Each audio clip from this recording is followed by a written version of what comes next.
Hello everyone, and welcome to SUNUP. I'm Lyndall Stout. Research is at the heart of everything we do here on SUNUP, and today we want to talk about a groundbreaking project underway in the area of animal science. Here's Austin Moore.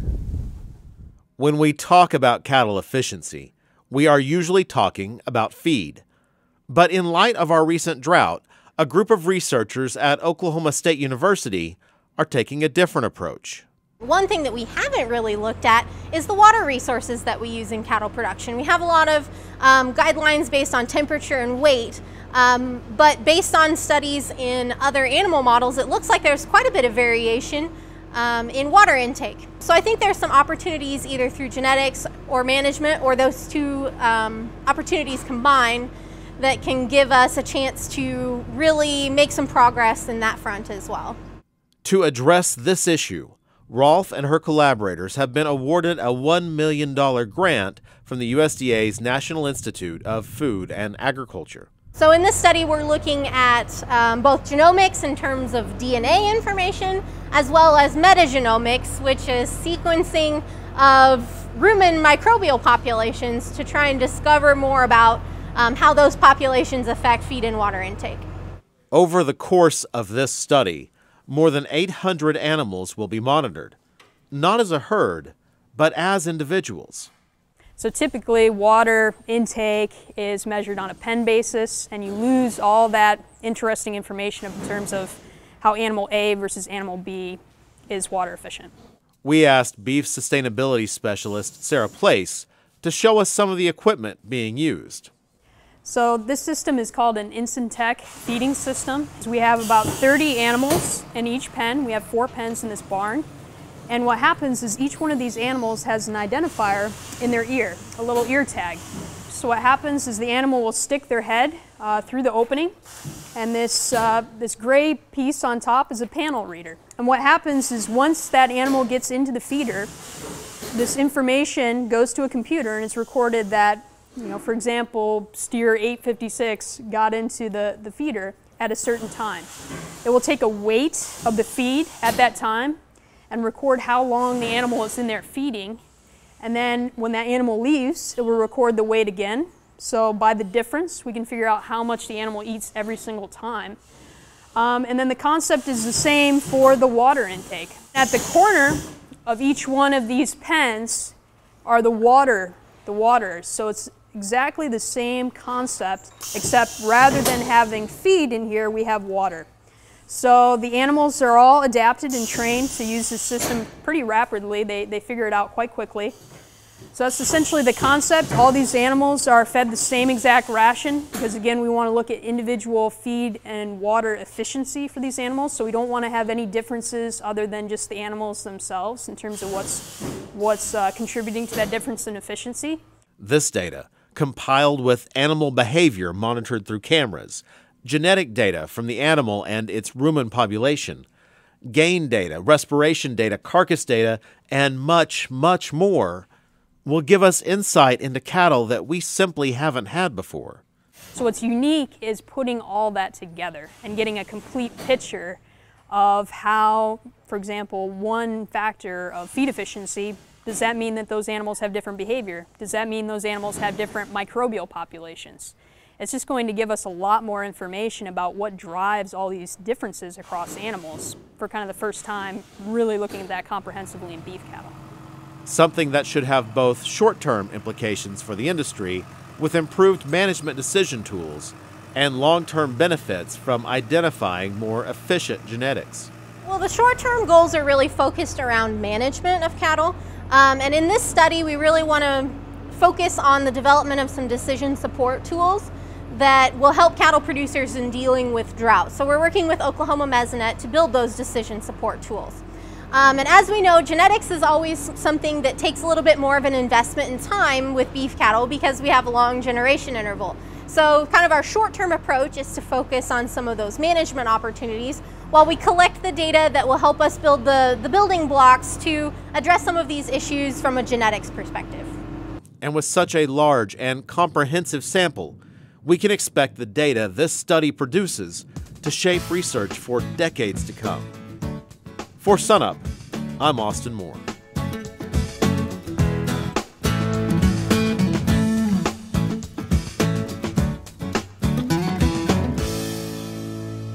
I'm Al Sutherland with your Mesonet weather report. The week started off with rain and wind in northeast Oklahoma. Nowata recorded the most rain, 3 8/84 inches. Radar indicated that some scattered areas had 5 or more inches of rain, the light and dark orange spots on our rainfall map. The 3-day average of 4-inch soil temperatures under bare soil for Sunday, Monday, and Tuesday ranged from 2 to 8 degrees cooler than the previous week. Where it rained, soil temperatures dropped the most. Average soil temperatures were all in the 80s except at 3 sites in the upper 70s. At the end of September, we will finish our water year. This year's water year started October 1st, 2013.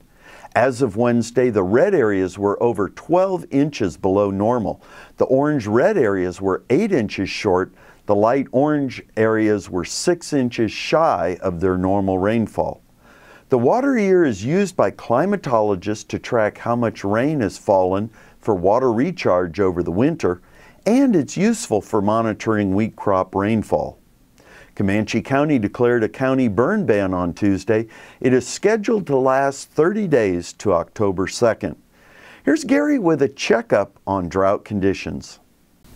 Thanks, Al, and good morning, everybody. It's certainly great to be back on SUNUP. I've been gone a while. Al only lets me come on to talk about bad news. Okay, I'm just kidding, but we do have some bad news, I'm afraid. Let's take a look at the latest U.S. Drought Monitor map. Well, we did see some nice improvements in northwestern Oklahoma from that D2 severe drought down to D1 moderate drought, where some nice rains fell, mainly across Beaver and Harper counties. But we also saw some drought intensification across west central Oklahoma, where that D3 or extreme drought spread to the east. Now we also have abnormally dry conditions spreading to the east into far southeastern Oklahoma. Now if we take a look at the summer as a whole, we certainly had a lot of good relief, really unexpected during the summer. Lots of improvements. This percent of normal rainfall map tells a story. As you can see, most of Oklahoma, at least from the June 1st through the current period, had from about 120 to 160% of normal rainfall.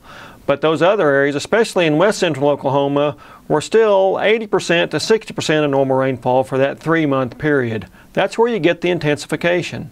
But a look back at August also shows why we are seeing drought intensification just in the current period. Again, the nice rains in the far northwest show up on the Mesonet map, but much of the southern half of the state received less than an inch for the entire month. Or, if we look at this percent of normal rainfall map, from 40 to less than 20% of normal. It ended up being the 12th driest August on record since 1895, nearly 1.4 inches below normal. But for west central Oklahoma, it was the 3rd driest on record, with an average of only 0.3 inches of rainfall over the west central area. So now that we're approaching the fall rainy season, our secondary rainy season, we really need that precipitation to come through, stop the drought from intensifying further, and maybe even relieve it some more. That's it for this time. We'll see you next time on the Mesonet Weather Report.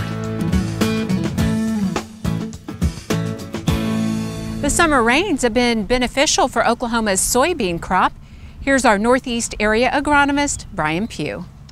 It's been a really good year for soybeans. We've had really moderate temperatures so far. The beans are growing well.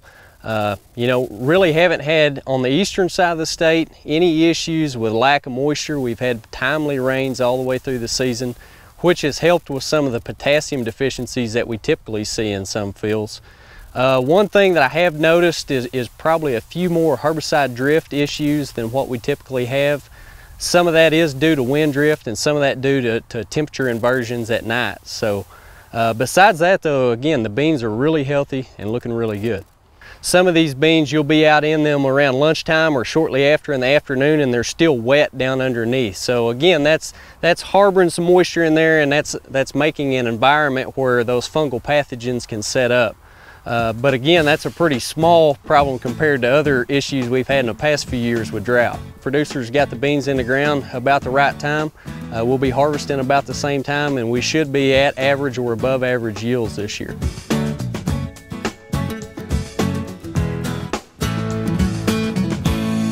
Last week on the Cow-Calf Corner, we visited with you about some management procedures that were designed to help reduce the exposure of a baby calf to some of the disease pathogens that might cause calf diarrhea or calf scours. This week, we want to look at the other part of the equation, and that is what we can do to make sure that the baby calf has a strong immune response if he does, in fact, encounter some of those disease pathogens. We want to remember that a baby calf is born with an immune system, but at this point in time hasn't produced any antibodies to the diseases that he might encounter. He gets those antibodies through what we call passive transfer, and that's the receiving of those antibodies from the first milk from his mother or from another source. Often we call it colostrum. There are many factors involved that determine whether that calf gets enough high-quality colostrum to where he's got some real disease protection. Then let's remember that there are some calves that are born to cows that just won't give enough milk, period. Those are ones where I think we want to go ahead and use one of the colostrum replacers. And that's a key word. Replacer means that that colostrum product will have at least 100 grams of immunoglobulin, look on the label and you can see that, per dose. And that will replace the colostrum that the calf would have got from mother.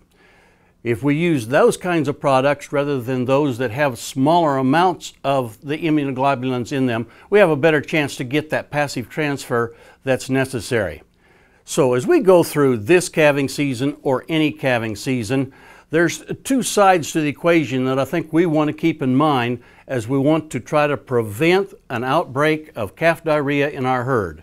We want to do those things that will reduce the exposure of the calf to the pathogens and then provide the kind of management both before calving and during the calving process that gives that calf the best chance to build up a good immune system to help him fight off diseases. We hope this helps you understand this whole process of the calf diarrhea complex, and so that we'll reduce the risk of it in our herds this year.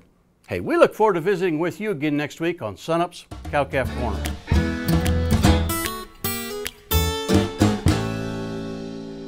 Corn prices are the lowest they've been since 2010, and wheat prices are kind of trending that way.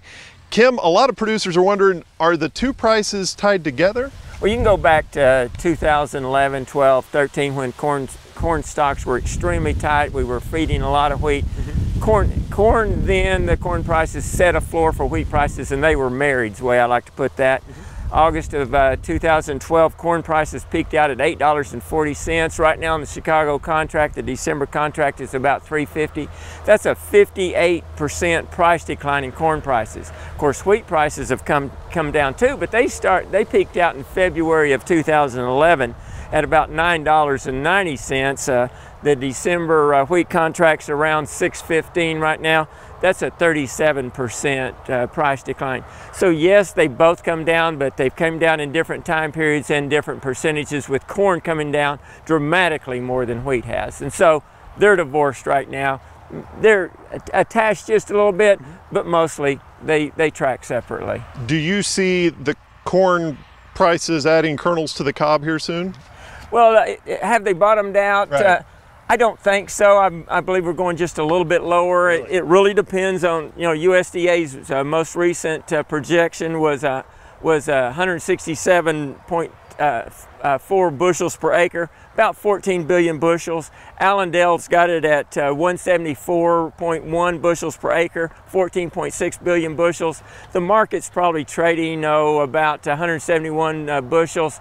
And if Allendale's right and they're higher than 171, 172 bushels per acre, then I think prices are going to maybe 20 cents lower. Okay, let's talk the other side of that. Where are we at the bottom of the wheat price right now? We're close. Wheat prices, cash prices in central Oklahoma bottomed out around $5.85. They're around $5.90 right now. You look at the December contract, it's at $6.60. The support is at $6, that's 20 cents lower. So I think we could take 20 cents off of wheat prices. Are we near the bottom on wheat and corn? Yes, we're near the bottom. We could go slightly lower. We're just going to have to wait and see. Next week will help us a whole lot to see if wheat prices hold. through next week, I think they'll probably hold, maybe take out that 20 cents, but not much more than that. That's a lot of information for Oklahoma producers. What do you suggest that they do? If they can't afford 20-cent lower wheat prices, they should be selling it. If anyway, they should be staggering it over the market. On corn, I'd go ahead and move it. I don't think we've got much upside potential. We've got some downside risk. I'd move, again, stagger it in the market over the next couple months. If I'm a livestock producer, and I couldn't afford lower feed prices, I'd look at forward contracting some feed. I think soybean prices could come down some more, and that'd be lower protein prices, so they may want to wait out on that. Okay, Kim Anderson, Grain Marketing Specialist here at Oklahoma State University.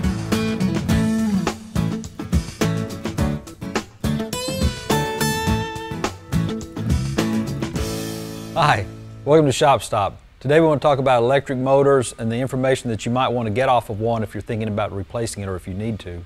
So when you replace a motor, where do you find that information? That information is on this nameplate right here on the motor, and every motor has one, and every motor has to have the same type of information on it, so you can compare that with, say, the burnout motor as compared to the motor you want to replace it with. So the things you want to look at, it's not just like, hey, I'm going to grab a 1/2 horsepower motor because that's what I had, and maybe I have one laying around that I'm going to put back into this other application. There's a lot more information on the nameplate that's important. And one of those things is the phase. It's either going to be single or 3-phase, and so that's listed on there. The horsepower rating is listed on there. Also, the duty cycle may be listed on there as well, whether it's going to be a continuous duty motor. And so those are things that you want to look at that, that are going to be important when you're looking at putting the motor back into that same application. So, and then it'll also have an enclosure type and the mounting type, and so, or frame, it'll call it frame, but that actually tells you how the mount is made. And so like a TEFC is a totally enclosed fan cool, which this one represents, and then it's got this type of frame, and if you buy a motor with that type of frame, it'll bolt right on. So make sure that you look at the nameplate when you're looking at replacing that motor, and that you get the right information off of it for the application it's supposed to be in. So there are some tips on replacing a motor on a farm. We'll see you next week on Shop Stop.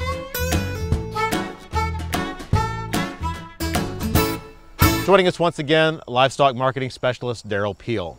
Daryl, let's talk about the situation producers are facing right now. We've had markets really at these kind of record high levels for a while, expect them to stay there for a while. Let's talk about how that's going to affect production decisions on the ranch. You know, there's a couple of things at play here. One is that high prices don't necessarily guarantee high profits, but what they do is they really give you the opportunity to focus on the cost side of that equation. They certainly make it easier to have a chance for high profits. So that's one issue. And in that context, you know, when the value of what you're producing goes up, that suggests that you need to make some marginal adjustments on input use. I mean, it's, you know, at the margin, and that's where we make most of our decisions. And that's the point to keep in mind, is that we don't make wholesale changes in things, but we tweak the system a little bit in terms of when the value of what you're producing goes up, then you probably ought to use a little more inputs to ensure that you get that production and get to capture that benefit. All right, let's take that theory and really break it down for the people in our state here. Let's talk about stockers. How does that affect stockers? Well, you know, the biggest challenge and risk out there for stocker production right now is probably, you know, production risk related to things like sickness and death loss. If you have something to sell, it's going to sell at a pretty high price. We've already established that. So the thing is, what can you do to ensure or increase the odds that you have something to sell? And so when you think about our, you know, for example, health management, treatment protocols, you know, there's a marginal decision there about when do we pull and treat these animals? When does the expected benefits offset the cost? When the value of the production is higher, maybe we ought to be a little more conservative and maybe pull that animal at a little bit lower temperature if we're using a temperature threshold to determine when we treat animals. Or, you know, in another example, if we're bringing in high-risk calves and the decision is, do we mass medicate the whole group on arrival rather than doing a pull and treat kind of a thing? The situation right now would suggest we want to go in favor of a more conservative approach and reduce the risk of sickness and death loss. All right, so that's stockers. Let's break it down then for cow-calf producers. Cow-calf producers think about the same things. What are going to affect the odds of, having something to sell? Reproductive performance is going to be key in this thing. So when we think about how we balance, cow body condition at the time of breeding, and we know those two are pretty closely related, maybe it's worth spending a little bit of extra money on feed and supplements to boost that cow's body condition by, say, half a body condition score, just to ensure that we get the kind of reproductive performance that we want. Or in another example, maybe we haven't always fertility tested those bulls and we've gotten away with it, but can you really take the risk right now that you have a bull that's not getting the job done? So the cost of not fertility testing is actually higher in this environment. So the one thing you're not talking about there is market risk as opposed to these other risks on the ranch. Is now that importance shifted? I think, in general, even though I'm a marketing specialist, but I think the thing you have to recognize here is that market risk is probably not our biggest risk right now. I think producers need to focus on that production risk, manage those inputs and those input costs, and really take advantage of the market opportunities that are out there. If you have something to sell, it's going to sell pretty well for the foreseeable future. All right. Darrell Peel, Livestock Marketing Specialist here at Oklahoma State University.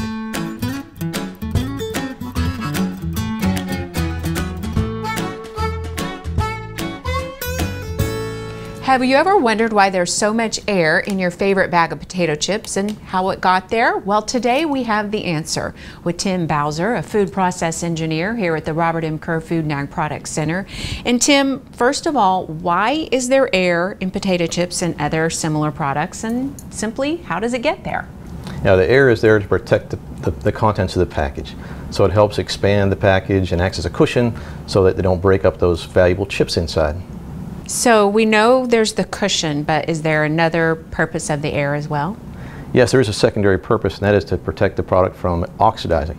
So we can add inert gases rather than air, and the inert gas excludes the oxygen and keeps the product fresher. And as food consumers, I would say most of us kind of take this for granted, but there's really a sophisticated process and a lot of equipment that goes into doing this day in and day out. Yes, that's true. There's a large-scale machinery, and the packages are formed in place, the product's added to the package, and the inert gas or the oxygen flushed in there, all at the same time. It happens, they make maybe hundreds of packages a minute, so every less than a second they're going to make the package and fill it and seal it. And we have an example here behind us. This is a custom-made piece? Yes, this is a forming collar that's used to form the package and to deposit the product in the package and also add the inert gas. So these inert gases you talk about, are they safe with our food? That's a great question. Those inert gases are right out of the atmosphere. So they're like nitrogen or carbon dioxide, things that we normally breathe, but they don't include oxygen. And that slows down the auto-oxidation of the product. And finally, it's not just chips that we see the air in the bags. It's a lot of other products too that we use day in and day out. We have some examples here. Yes, any product that might spoil or have problems with oxidation, they can add these inert gases to it, and it's very common with things like potato chips and pretzels and nuts, things that tend to oxidize over time. Great information, great insight into the food industry and some of the things that we use and see every day. Tim Bowser, thanks a lot. You're welcome.